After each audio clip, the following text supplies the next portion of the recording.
paraît que le président Donald Trump aime à demander à tous ceux qu'il rencontre s'il méritait qu'on lui décerne le prix Nobel de la paix.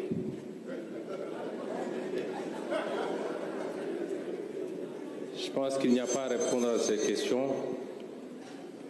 La seule qui veuille d'être posée en termes de réponse est de se demander est-ce que depuis un an qu'il est au pouvoir, à la tête de la superpuissance que sont les États-Unis, est-ce que le monde est plus sûr? Est-ce que le monde est plus stable? Est-ce que le monde est en paix? Et si la réponse est négative, quelle est sa responsabilité exclusive par rapport à cette déstabilisation du monde qui apparemment est devenu dangereux pour tout le monde, y compris pour lui-même? Imposer la démocratie, M. Boniface l'a rappelé, les logiques internes et nationales ne s'imposent pas de l'extérieur. Enlever des présidents en fonction, les enlever pour les exfiltrer et les soumettre à votre justice ne relève pas de la démocratie si cela devait s'entendre en termes de droit international. Quelle guerre a été gagnée? Aucune. Aucune guerre n'a été gagnée. Les États-Unis et l'Occident avec se sont livrés à beaucoup de guerres ces dernières décennies. Ils n'ont pas gagné la guerre du Vietnam.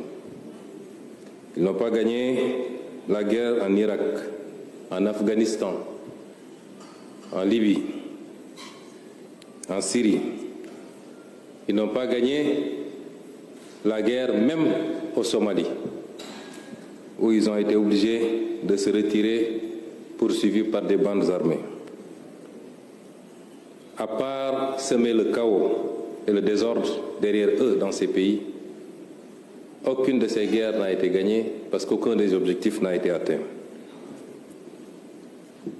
On ne citera pas ces pays comme des exemples de démocratie sous la conception occidentale s'entend. Quel objectif était assigné pour la guerre en Iran? C'était de remplacer un régime, cela n'a pas été fait. Le même régime est dans sa version la plus radicale, la plus dure, va continuer et les États-Unis sont obligés de discuter et de négocier avec ce régime. Réduire les capacités balistiques de l'Iran, ça n'a pas été atteint. Imposer à l'Iran de renoncer à tout programme nucléaire, civil comme militaire, n'est pas un objectif atteint. Aucun des objectifs n'a été atteint et pourtant le monde est plongé dans un chaos que rien ne justifie. M. Trump n'est pas un homme de paix, c'est un homme de déstabilisation du monde.